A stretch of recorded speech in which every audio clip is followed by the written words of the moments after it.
All right, number 4. We'll take a look at this one. This one has a reflection, so I thought it'd be a good idea to do one like that. Let's put in our scale.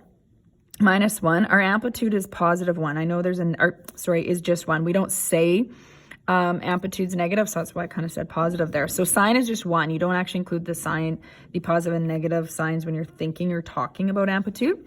I don't need to adjust the scale. It'll fit if we just put the -1 here. Again, I like to just use that median as a guideline.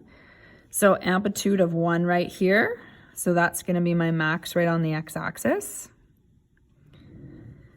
And down 1 from the median is going to give me my min. All right, let's talk about how far apart the points are going to be. So this is the b value, right? So we've got our b value there. So we're going to take the period, 2 pi divided by the b value. So 2 pi divided by 1/2. So we're going to multiply by the reciprocal. So the period is 4 pi. So it's going to be stretched out.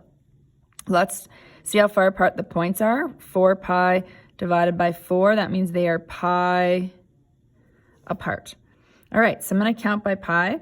I like to sort of space things out. One of the other reasons, and this is a good example to talk about spacing things out, if I just made every square pi and then I went to have a shift of pi by 2, that would be in the middle. So I often think about that. I have a glance at the shift when I'm doing that. So spacing that out allows me to put a pi by 2 there. Now I'm not going to write in every pi by 2. I'm going to go pi, 2 pi, 3 pi still, since we're kind of more thinking pi apart.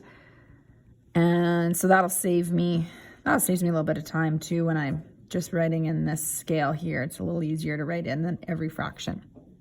So every square is pi by 2, but we're going to be plotting every 2 squares apart. All right, let's talk about our starting point. So it's left. Okay, so it's going to be here. Let me put in negative pi by 2 so that really stands out. It's going to be along here. Now sine starts at a median. Okay, so this is my start point. Now, because this is a negative sign, normally sine starts here and we go up. We go up to Canada, of course, but we're actually going to go down first. So we're going to go down 2 squares apart, pi apart. So they're actually falling, these points, between where you maybe have things labeled. So that's why I like to think how many squares apart we might be. That works there.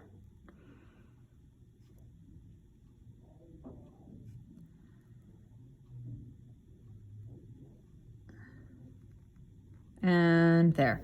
Okay, so it looks a little bit more spaced out, especially with this whole scale being stretched out.